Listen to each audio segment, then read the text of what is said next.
Hi, I'm Malis. He hit me, hard enough to leave a mark under my eye. And my parents? They saw it. They looked right at me. Then turned away.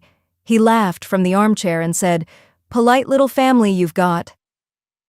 That night I sat alone, silent, small, bruised, but I lit a candle. And 30 minutes later, when the lock clicked again, I wasn't the one who stayed down. Before we begin, tell me, have you ever stayed silent to keep the peace, only to realize it cost you everything? Drop a comment. What time is it where you are? And would you have stood up too? The moment I heard the knock, my body stiffened, not from fear, from habit. I was still seated on the couch, a damp towel pressed beneath my left eye, the skin tender and angry. I hadn't cried. Not once. Crying makes the pain echo louder in your chest. Silence. Silence at least wraps it up tight. The door opened before I could get up. My parents let themselves in, like always. No warning. Just the sound of grocery bags rustling and the familiar scent of fabric softener and soap they'd used for decades. I turned slightly to face them. That was all it took. My mother stopped mid-step. Her hands, still gripping a plastic grocery bag, began to tremble. My father's eyes narrowed, not in shock but in calculation. He was measuring something, though I couldn't tell if it was me or the bruise blooming across my cheekbone. No one said a word. Behind me, the low hum of the television filled the air. Something forgettable. A sitcom rerun with canned laughter. It clashed against the thick silence now sitting in the room like smoke, and then, like clockwork, Colton emerged from the hallway, shirtless, holding a half-empty beer. He leaned against the doorframe and smirked. "Well, would you look at that? The polite little family's back." He didn't even bother pretending. Didn't hide the smugness, the glint of control in his voice. My father gave a stiff nod. My mother averted her eyes. They both walked into the kitchen, placed the grocery bags gently on the counter like they were staging a photo for a magazine. I didn't move. I didn't flinch. And then they walked out. Not a word. The door clicked softly behind them, more like an exhale than a goodbye. The clock ticked loudly after that. Or maybe it just felt that way. Colton belched behind me and plopped into the recliner like a man who had nothing left to prove. The chair creaked under his weight. I didn't turn to look at him. I already knew what I'd see. His stomach rising and falling with each slow breath, his eyelids heavy, the smug satisfaction still curling at the corners of his mouth. My fingers touched the bruise again, this time not to soothe, but to remember. The truth is, it hadn't started today. It never does. 2 hours earlier. I'd finally said it, out loud. "Stop treating me like I'm something you bought at a discount store," I snapped. Colton had been halfway through his beer, standing in the kitchen. He didn't even flinch, just looked at me like I was interrupting his show. "You done?" he asked, voice flat. "I'm serious." That was all it took. The slap came so fast I didn't even get to flinch. My ear rang. I stumbled, landed hard against the counter edge. The air left my lungs in a single gasp. I blinked up at him, and he apologized, just like that. Hand out, voice softened. "Babe, come on. You always push. You always gotta make it a thing." I don't remember nodding, but I know I didn't argue. Back in the living room, the recliner hissed as he shifted his weight, already drifting into a nap like nothing had happened. The beer bottle tipped against his chest, balanced there by habit. The room smelled of cheap hops and whatever cologne he thought still worked. I stood, slowly, walked into the bathroom, wiped the blood off my lip with toilet paper. Didn't even flinch when the paper came back red. I looked in the mirror for a long while. The woman staring back looked tired, but she wasn't broken. I don't matter to them. I don't matter to him. But I exist, I said aloud. My voice didn't shake. I reached for my phone, opened a message thread labeled only with an initial, typed, "I'm ready," then deleted it, then typed it again, sent. I didn't look for a reply, didn't need one. Back in the living room, the sky had darkened. A cold breeze slid under the window pane, making the curtains stir like something was breathing just outside. 30 minutes passed, the kind of 30 minutes where the air thickens and your mind sharpens, and then, click. The front door. Colton stirred, grunted, didn't get up.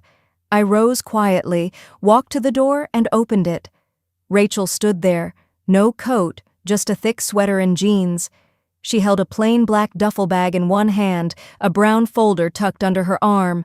Her hair was pulled back, face clean, calm, but her eyes were locked on mine like we'd been waiting for this moment our whole lives.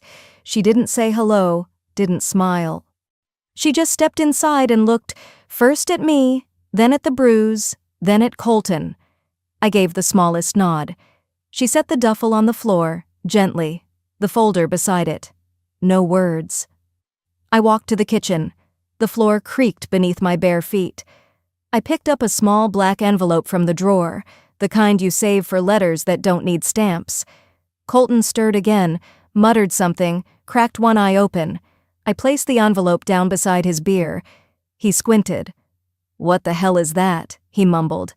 I looked at him, really looked. For the first time that entire day, I didn't lower my eyes. I didn't back down. "Don't worry," I said softly. "It's not poison." I paused. "But it might kill something else." He blinked, confused, reached lazily for the envelope but missed. I turned, walked down the hallway. The carpet muted my steps. Rachel followed silently, the duffel now slung over her shoulder. The door to the bedroom clicked shut behind me, and I let the silence say the rest. I didn't slam the bedroom door. I didn't even let it click shut. I eased it closed behind me like I was putting a baby down for sleep. Rachel was already unzipping the duffel before I turned around. The room smelled like lemon cleaner and faint fear. Not mine, his. It was still clinging to the walls, even though he hadn't stepped foot in here in weeks. Rachel placed the folder on the bed, right beside a tightly rolled change of clothes, a new toothbrush still in its wrapper, and a black leather-bound notebook with tabs peeking out. I glanced at myself in the mirror above the dresser. The swelling had crept down from my eye, pooling into a dull bruise on my cheekbone. I pressed 2 fingers to it, not to soothe it, but to remind myself it was real. He'd done that, and my parents had seen it, seen me, and walked out. Rachel pulled out a recorder the size of a lipstick. "Battery's fresh," she said quietly. Then she handed me the folder. I sat on the edge of the bed and opened it. Every page was familiar. Every line was something I'd lived with in silence. A notarized power of attorney granting me sole control over shared accounts. Screenshots of Colton's online transfers. My money, pulled without consent, funneled into some poker app with cartoon dice.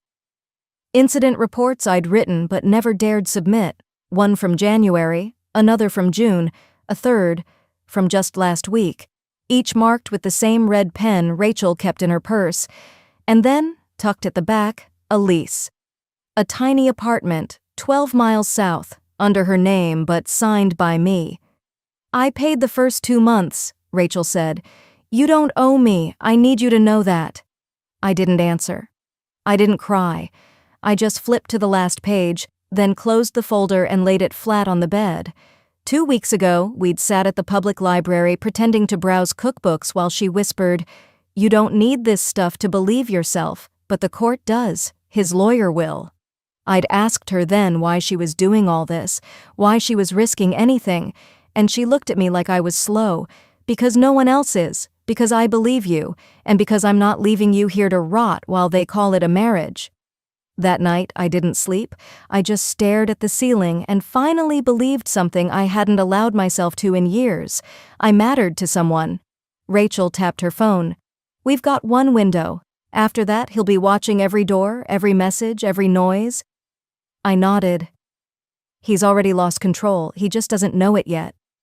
Her hand disappeared into the side pocket of the duffel and came out holding a flip phone. No apps, no tracking, just numbers and calls. She handed it to me. "He finds out," she whispered. "He'll flip this house upside down." My fingers curled around the phone. "Then we better move before the couch stops snoring." I meant it half as a joke. But as if on cue, I heard the creak of wood just outside the door, the faint shuffle of feet and the clink of glass on glass. The recliner had given him up. Then silence. Then footsteps. Colton was moving again. I cracked the door open just enough to hear. The front room was quiet, but I could feel the shift, the stillness before something broke. The envelope I'd left next to his beer was probably open by now. I could picture his face as he saw the statement, the red circles Rachel had drawn, the numbers that didn't lie, the withdrawals, the dates, the little yellow sticky note I'd placed at the bottom. "You'll want a lawyer, not a beer." Rachel nodded toward the hallway. "Time." Before she could say more, we heard it, heavy steps storming toward the bedroom. But I didn't wait. I opened the door myself and stepped into the hall just as he raised his fist to knock. He froze mid-motion, caught off guard. His eyes were wide, pupils sharp. His lips parted like he was about to bark something, but nothing came. I held up my phone. "That envelope? That's the beginning. Not the end." He blinked, confused, then angry. His hand reached out and grabbed my wrist, not hard, but firm enough to try control. It wasn't fear I saw in him this time. It was panic, smeared with guilt. Before I could speak again, Rachel stepped out behind me, her own phone already recording. "Let go of her," she said flatly. "This is already live." Colton released my wrist like it burned him. He stumbled back a step, eyes darting between us, searching for some footing that no longer existed. I took one step forward, shoulders square, face calm. "Smile, Colton," I said evenly. "You're finally on camera." He didn't move, didn't speak, didn't blink, and that silence? It was louder than the slap. His face twitched when I said it, not a blink, not a word, just a flicker, like a wire in his brain short-circuited for a split second. Then came the sound. Not a fist this time, but something louder, desperate, scrambling. "You set me up?" He barked it like a man trying to swat at smoke, realizing too late the fire was already under his feet. "You dragged your friend into our marriage?" His chest rose and fell too fast. His voice cracked, part rage, part disbelief. "You're trying to ruin me?" I didn't move, didn't flinch. I just watched. Rachel held her phone still, angled slightly to the side, her other hand curled around the strap of her duffel. She didn't speak either. No comfort, no warning, just presence. Colton circled like a caged dog. "This is entrapment, you know that, right? You can't just set someone up and record them like this." His voice had that high, brittle edge now, the kind that came when he felt cornered but thought he could still bluff his way out. He jabbed a finger toward the kitchen. "You brought a witness into our home to bait me." I finally spoke, quiet and level. "I didn't bring a witness. I brought protection." His jaw twitched again. "I swear to God, Melis, I'll call the cops myself. I'll tell them you've lost it, that you're violent, unstable. You broke into my email. You've been spying on me." I tilted my head. "Good." He blinked. "What?" I walked to the coffee table, calm, unhurried, and picked up the manila envelope I'd placed earlier. I handed it to him like a waitress with a bill. "I already called them. You'll want to be ready when they knock. That's what they're walking into." He pulled the flap open and froze. Inside was a stapled packet, dates, medical notes, photographs, a printed copy of the restraining order request Rachel was filing with me at dawn. At the top, emergency petition, domestic safety concern. The silence that followed wasn't peace. It was weight. The weight of truth hitting a man used to throwing punches and walking away without consequence. He scanned the page. One hand dropped to his side, the other tightened on the paper. For once, he was speechless. I took a slow step back, not out of fear, just to give the scene room to breathe. And in that breath, my mind drifted back. 2 months ago, I'd started writing down everything, not because I planned this. I hadn't. I was just tired of doubting my own memory. There was the morning I woke up with a bruise behind my ear and no recollection of how it got there, so I snapped a photo, uploaded it to a private folder I'd created under a fake cloud name, Rivertown Books, just in case. Then there was the night I locked myself in the bathroom, shaking, while Colton banged on the door. I scribbled down what he'd said, every word. I sent it to Rachel without even knowing why. She answered 2 hours later, "Keep documenting, I believe you." Those 4 words were heavier than any slap he'd ever dealt. Later, I got a nurse friend to notarize the ER visit where I said I'd slipped in the garage. She didn't ask questions, just hugged me a little longer than usual. And then there were the recordings. Quiet ones. Like the voicemail he left last week when he'd been drinking. "No one believes you anyway, Malis. I'm the one with a job. I'm the one who takes care of things. You're just here. You're nothing." That voice, flat and cruel, was now my safety net. Back in the living room, Colton tried again. "You know what people are going to think? You're the one obsessed. You're the unstable one. I'll tell everyone you were tracking me. You're paranoid." I didn't answer with words. I opened the recorder app on my phone, turned up the volume, and pressed play. His voice filled the air like smoke seeping under a door. "You're so stupid it hurts. You think you matter, but you're property. You're nothing but a burden I'm stuck with." Rachel didn't blink, just stared at him, expression unreadable. He flinched. His face drained color. He looked smaller, weaker, like a kid caught stealing but still thinking he could blame someone else. The room was quiet except for the low hum of the fridge and the tail end of his own voice echoing from the speaker. Then came the faint flicker of red-blue light through the blinds. Colton spun toward the window. "You didn't. You actually called them?" I didn't look. I didn't need to. I walked to the front door slowly. My hand found the doorknob. I paused, breathed in. Then I said, almost kindly, "Let's see if you still smirk in a mugshot." The knock wasn't loud, but Colton's voice behind it broke like glass, panicked, rising with that shrill edge I'd heard too many times before. "She's setting me up! Don't believe a word! She's got her friend hiding in the kitchen with a camera." By the time the 2 officers stepped into view, their flashlights flicking across the hallway, Colton had already backed toward the staircase, hands lifted high in a gesture of innocence so rehearsed I could almost see the cue cards behind his eyes. "She ambushed me," he said quickly. "She's unstable. She's been acting strange for weeks. She's trying to ruin my life." I didn't answer. Instead, I stepped aside and gestured toward the kitchen table where I'd neatly arranged the folders, tabbed, dated, signed. The USB Rachel handed over landed in the officer's palm with a soft click. "You'll want to start with the timeline," I said.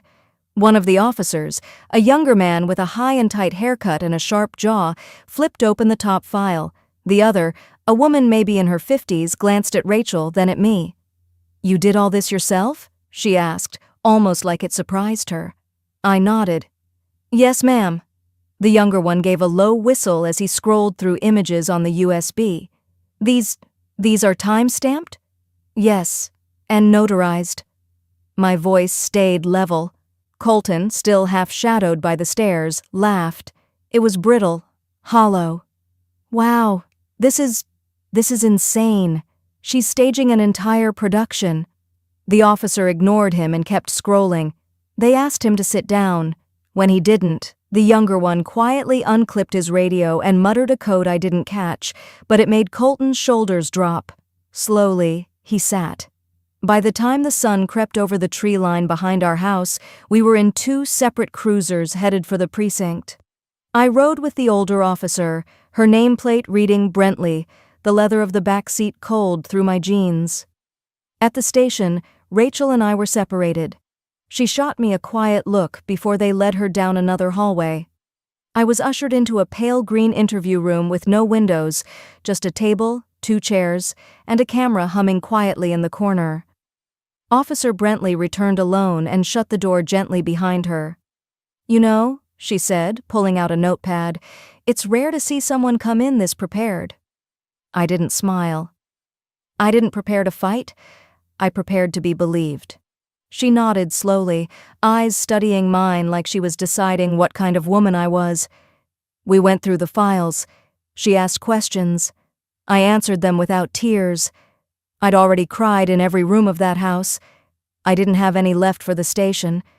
Across the hallway, I could hear Colton's voice. Loud, aggressive, familiar. When Officer Brentley excused herself, a man in a gray suit entered the room opposite mine, Colton's attorney. He'd arrived too quickly, which meant he'd been on standby. Probably sent by Colton's father, a retired judge in Forsyth County. The shift in energy was immediate. When Brentley came back, her demeanor had cooled. The questions got sharper.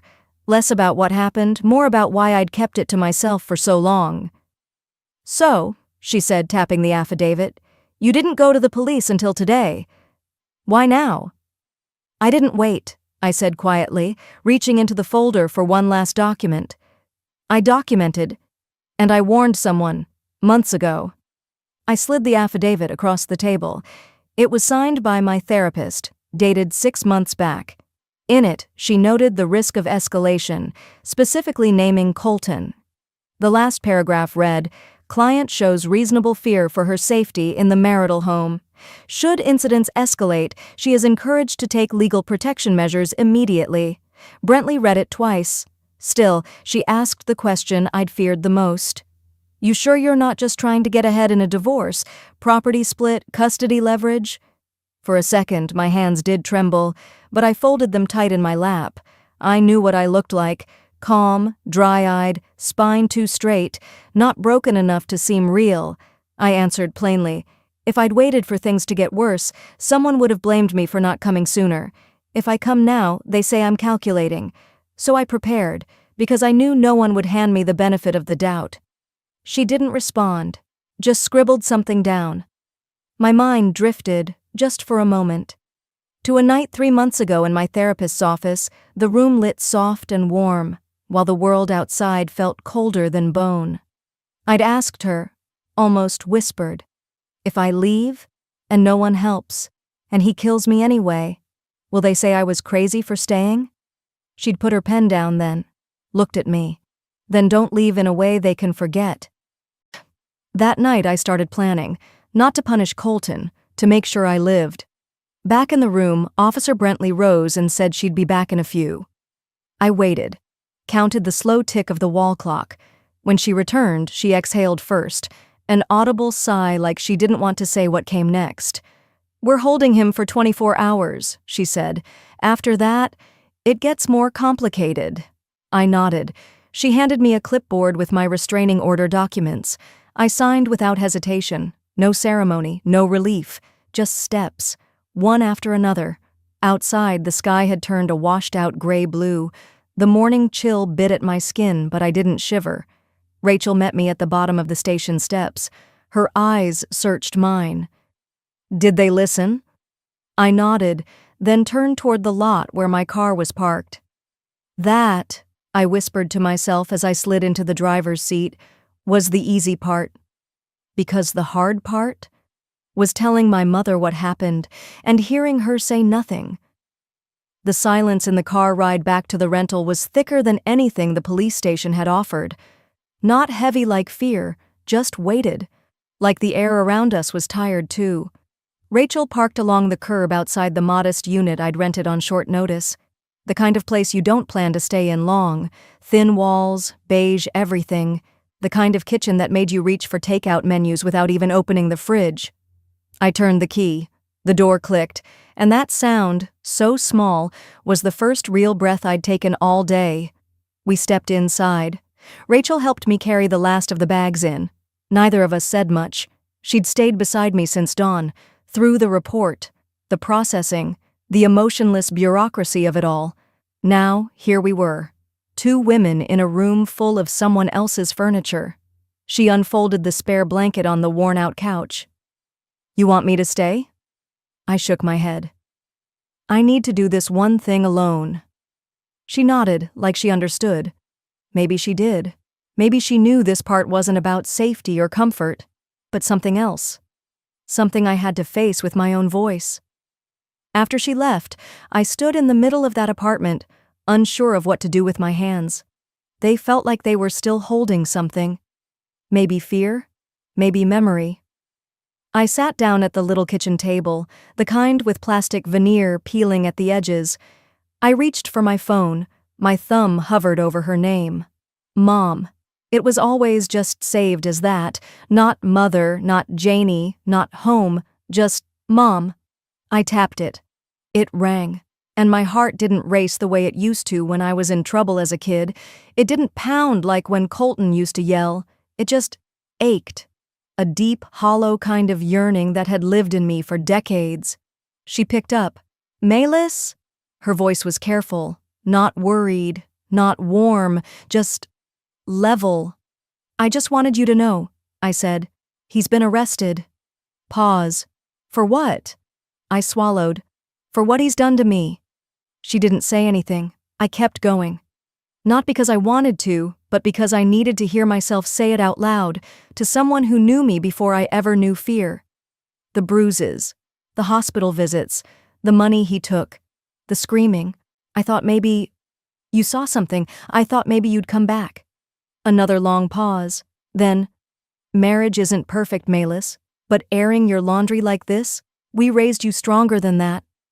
My fingers tightened around the edge of the table. That was it. That was her answer. I didn't cry. I didn't yell.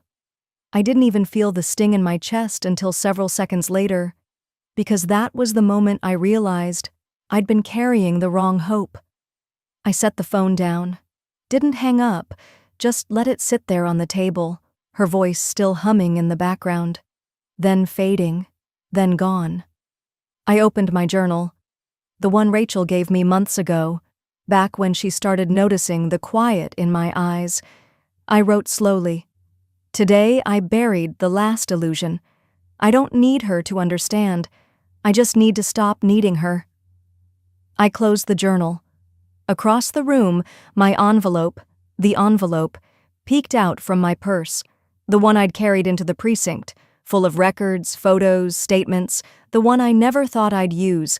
I pulled out a clean folder from the drawer and slid the envelope inside. Then I labeled it in black marker, Closure.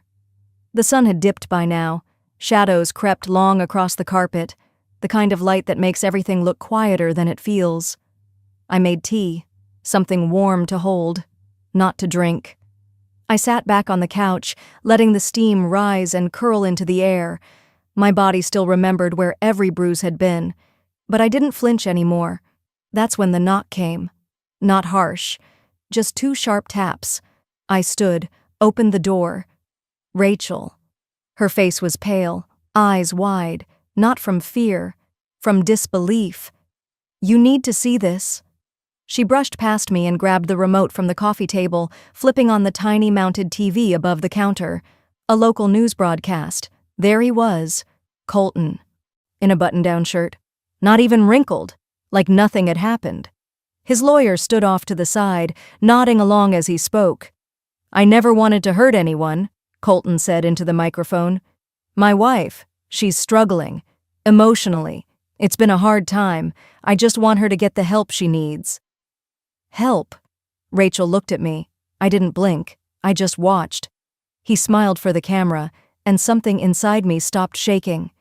I walked back to the table, opened my laptop, sat down. Rachel tilted her head. What are you? I didn't answer. I pulled up a blank document, and I started typing. A letter. Not to the police, not to a judge, but to someone who actually had power, someone with reach, with platform, someone who, once they saw what I had, couldn't unsee it. When I was done, I read it once, just once. Then I hit send, because that night, I didn't cry. I drafted a letter and sent it to someone who had far more reach than a local cop.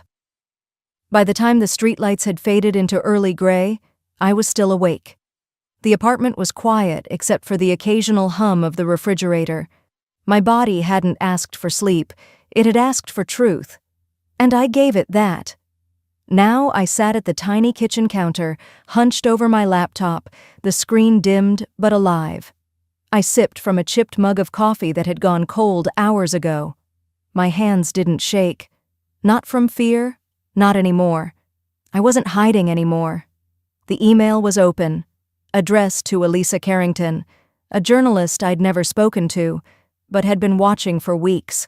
Her face had come on my screen one sleepless night, reporting on a woman who exposed her husband, a state senator, and survived not just the scandal but the shame. Her story rewrote state law. That night I had bookmarked Elisa's name. Now I typed under it, "Dear Elisa, I don't know if you'll believe me, but I'm going to give you every reason to."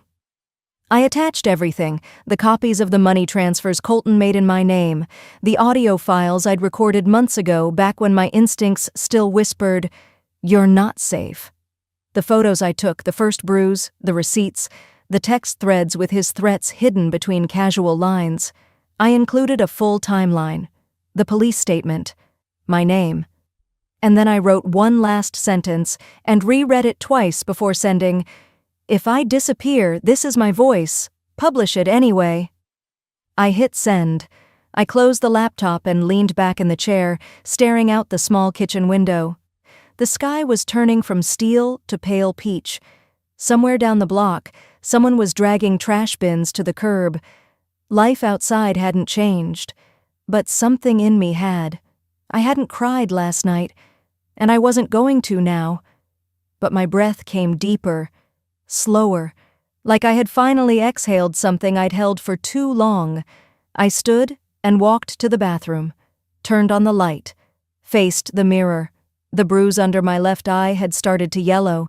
It looked like old fruit, and for a moment I reached up and brushed it gently with my fingertip. "You're not my shame anymore," I whispered. It didn't sound powerful, but it sounded honest. My phone buzzed on the counter. An email notification. I rushed over and opened it. From Elisa Carrington. Subject, Restory. Submission? Body, "This will not be buried. I'll call you in an hour." That's when I let myself smile, just a small one. I put the coffee down and rinsed my face in cold water, then returned to the laptop to wait. I didn't pace. I didn't second guess. I just sat there, heart steady. 45 minutes later, the Zoom link arrived. I clicked. Her face appeared. Sharp eyes, no makeup. She looked like she hadn't slept, but she also looked like someone who didn't waste time. "Melis," she said, "thank you for trusting me." "I wasn't sure I should," I replied, honest. "Good, you shouldn't trust easy," she said, "but you trusted smart." She verified everything, every document, every timestamp, every voice file. She didn't rush me, didn't coddle me. She just listened and cross-checked. It felt less like being interviewed and more like passing a relay baton to someone ready to sprint, but nothing prepared me for what she said next. "You're not the only one." I blinked. "What?" "There's another woman, different state, same man, different name, but same pattern. I'll connect you two, if you want." My stomach dropped. Colton. He'd done this before. Another woman had once sat where I sat, told the same story to a wall of silence, and now we were both surfacing, gasping, maybe finally being heard. I nodded slowly. "Yes, please." We ended the call and she promised to publish by Monday. I closed my laptop. My hand hovered for a second before letting the screen drop shut with a soft click. Just as I was about to stand, the burner phone I kept for emergencies buzzed beside me. A text lit up the screen from an unknown number. "You've made a mistake. Fix it or I will." I stared at the message. Didn't move. Didn't flinch. Then I said aloud, to no one, "No, I just finally corrected one." I left the phone on the counter. I wasn't going to live in fear of it, because for the first time in a very long time, my voice wasn't alone. And by Sunday, I wasn't hiding. I was preparing, and I wasn't the only one building a storm.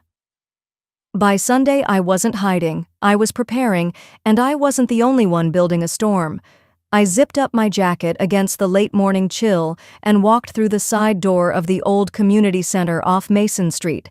It still smelled like chalk dust and burnt coffee from the AA meetings that used the space at night. I passed a wall lined with flyers, self-defense workshops, grief circles, immigration support groups, and found the room Elisa had reserved for us. The folding chairs groaned as I sat down. Across the chipped laminate table, two women looked up. Dana and Alana, both older than me by a few years, both with faces that wore more than makeup. We greeted one another not like survivors, but like strategists. That was Elisa's doing. Elisa had called us individually on Friday. She'd said, "You're not the only one. There's more, and it's time you met." Donna's voice broke the quiet first. "We're not here to swap war stories, right?" "No," I said. "We're here to change the pattern." She nodded. Her hands were firm on a thick folder, the corners worn. "Financial manipulation," she said simply. "He forged my signature, rerouted business accounts under his name, left me with the IRS breathing down my neck." Alana added, "He isolated me. No credit in my name. When I pressed charges, they said I didn't seem scared enough. First time. Second time, the DA dropped it in the interest of preserving family stability." I leaned forward. "What we have now? It's not just stories, it's receipts." Alana slid over a thumb drive. Dana unfolded printouts and spreadsheets. I opened my laptop and pulled up the shared drive Elisa had set up. Secure, encrypted, and under a decoy name. We each uploaded our documentation: bank statements, hospital records, texts, photos, police dismissals. Every time the system looked away, we saved the moment. That afternoon, we launched something small but solid, a private website. Just a single landing page with 3 names, 3 testimonies, and 1 statement. "We are not asking for justice. We are showing you the proof you refused to see." My final upload was an audio clip. Colton's voice, low and mocking. "Even if you scream, no one's listening." I typed a caption beneath the audio file. We heard each other. That was it. No hashtags, no drama, just reality. Around 4 p.m. I drove back to my apartment. The wind had picked up a little, as if the air itself knew something was shifting. I stopped by the corner market, picked up some pasta and 2 frozen lemon bars. I'd never liked them much, but they were my mom's favorite. Maybe I just needed to remember someone used to care. Or maybe I was preparing for the kind of closure you don't find in courtrooms. Back home, I plugged in my phone and sat at the kitchen table. I pulled up the news site Elisa worked with. A draft headline sat in her final review folder: "The hands behind the silence. 3 women, 1 man, and the system that let him roam." The words stared back at me like something sacred and dangerous all at once.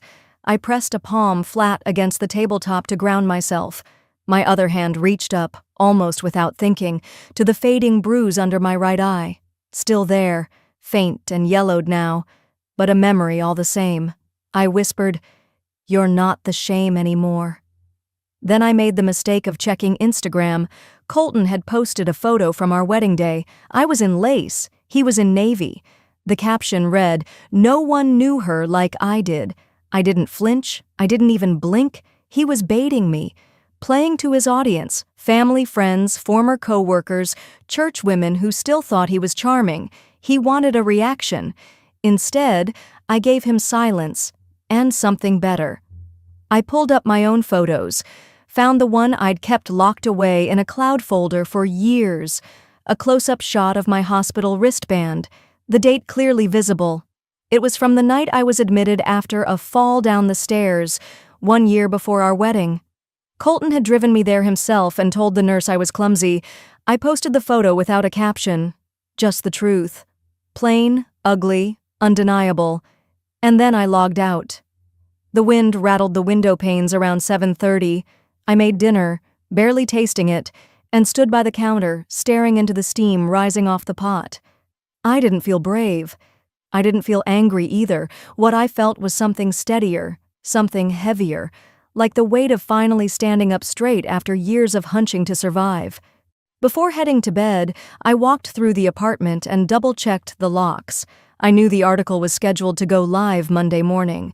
I knew we had less than 24 hours before it wasn't just whispers between survivors.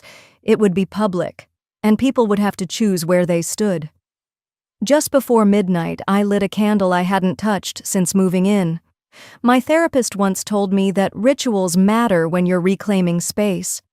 So I sat quietly in the living room, candle flickering in the corner, and whispered not to God but to myself, "Whatever comes, I'm ready." The article went live at 7:02 a.m. I didn't have to scroll far. Elisa's piece was pinned at the top of every news page I opened. By 9 a.m., my phone buzzed with a call from Colton's attorney, and by 9:15, another alert came through, this time from his firm. They weren't vague about it either.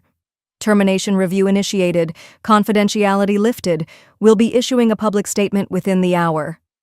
That sentence sat there on my screen as I stood barefoot in the kitchen, a lukewarm mug of tea untouched beside the sink. For the first time in a long time, I didn't feel like I was reacting. I was simply breathing. I didn't forward the email. I didn't rush to post it online. I just exhaled. The quietest sound I'd made all morning, but it carried the most weight. I went about my day as normal as I could. I folded laundry, fed the cat, wiped the edge of the windowsill with my sleeve where dust had settled. Every now and then I checked my phone, not obsessively, but enough to watch the digital current swell.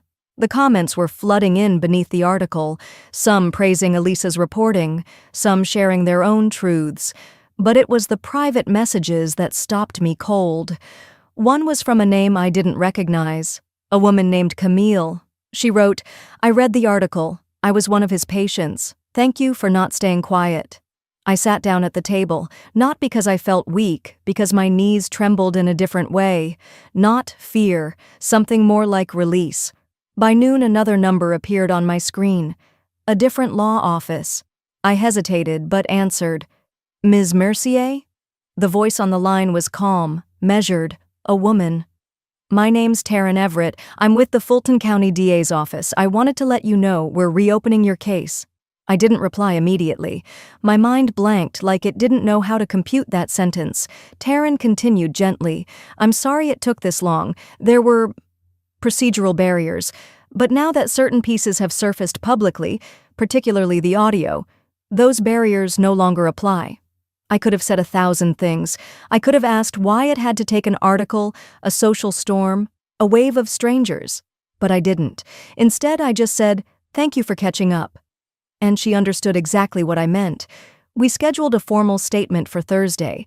After I hung up, I found myself walking into the bedroom. The closet door stood slightly open. I pulled it wide and stepped inside, like I had months ago, back when my only form of truth was a whisper between clothes racks and silence. I remembered it clearly, the phone clutched against my chest, my voice barely audible.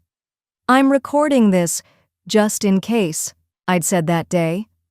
That audio was now embedded at the end of Elisa's article, and now, according to Taryn, it was also logged into the official courthouse file. From my pocket, my phone buzzed again. I walked back to the kitchen and unlocked it, half expecting another message of support. But it wasn't that. It was Colton. He had just uploaded a video. No edits, no background music, just his face, messy hair, eyes red, voice shaking. "They're painting me like a monster," he said. "She's making it sound like I'm some kind of abuser. I loved her. I still do. But this is cruel. She's not the woman you think she is. She's vengeful." I watched in silence. Not because I was shocked, but because I could finally see through the performance. I used to mistake that voice, the fragility, the cracks, for regret. But now, it just felt like someone desperately trying to pull a mask back on, even after it had already hit the floor. Beneath his post, the comments were a mix at first, but then one took off. A woman replied, "She didn't break the silence. She survived it. That's louder." It was shared over 30,000 times before the hour was up. I closed the video, set my phone down again. It was only mid-afternoon when the next notification arrived, a legal one this time. Protective order expanded. Defendant is required to surrender all registered firearms by 10:00 p.m. tonight. I reread it once, then again, slowly. The timestamp matched the motion. He'd been served. I leaned back in my chair, watching a thin beam of light stretch across the floor from the window. My tea was cold, my cat was curled up in the same patch of sun he always claimed, and for the first time since all of this began, the air around me felt still.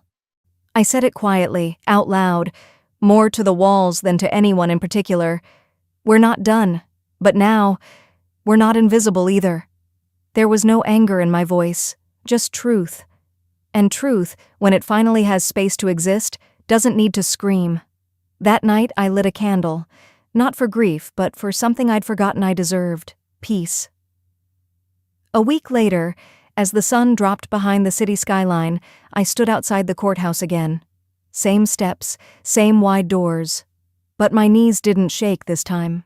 In my hands, I held a sealed manila folder, the last of the paperwork.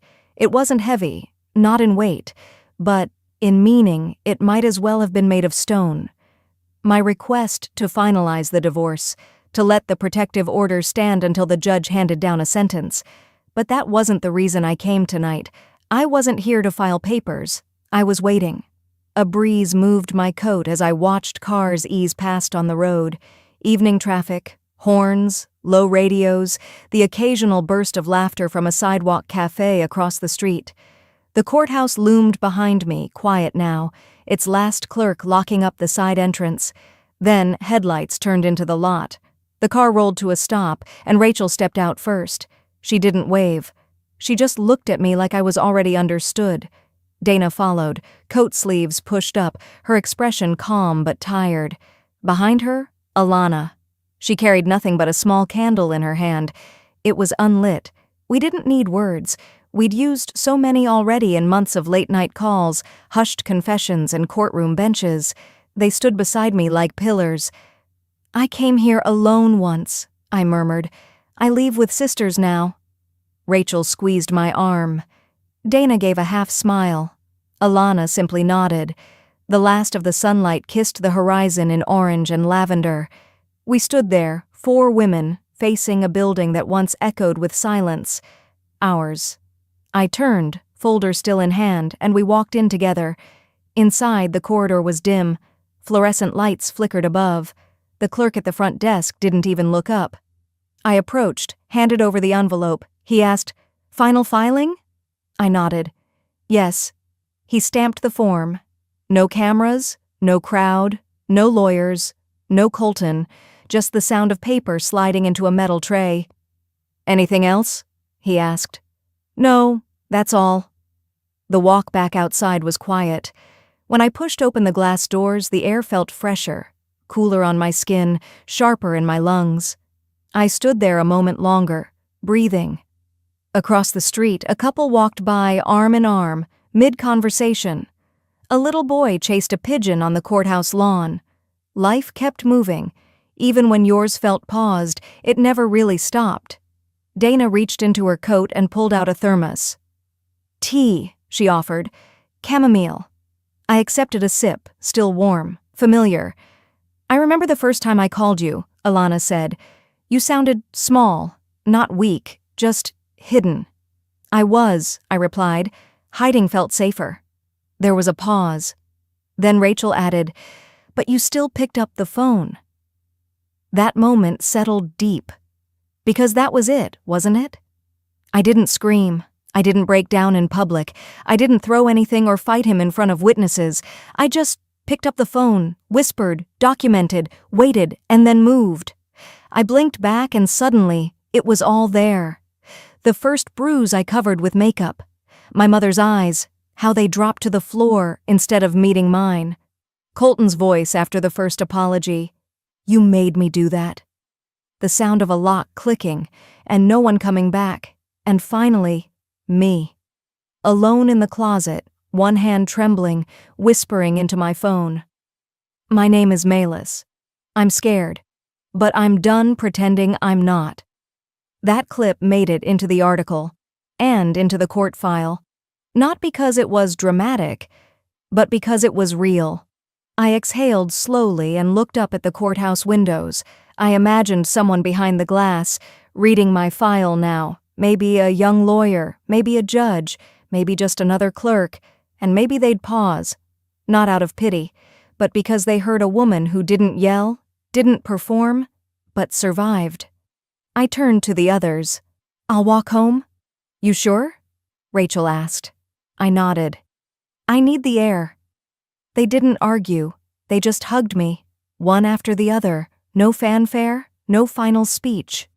As they pulled away, Alana pressed the unlit candle into my hand. "For your window," she said, "in case someone's still out there, waiting to believe it gets better." I walked the rest of the way with the candle tucked in my coat pocket. The streets glowed amber under street lamps. My steps felt lighter, not free maybe, but no longer chained. When I reached my apartment, I unlocked the door, slipped off my shoes, and moved through the rooms without turning on every light like before. The place wasn't big, but it was mine, and quiet. Not the kind of quiet that hides bruises, the kind that lets you exhale. I stood by the window, the same one I'd stared out of the night he didn't come home, and the nights I'd wished he wouldn't. I lit the candle. Its small flame flickered gently against the glass, casting just enough light to be noticed from the street. And then I whispered, not to the room, not to him, but maybe to someone like I once was. There are bruises no one sees. There are silences that cut deeper than fists. But there is also something else, the kind of healing that doesn't ask permission. I didn't move for a long while, just stood, watching the candle burn, and in its light, I didn't see what I'd lost. I saw what I'd reclaimed. "Hi, I'm Kate. My sister once said I was just a blur, the kind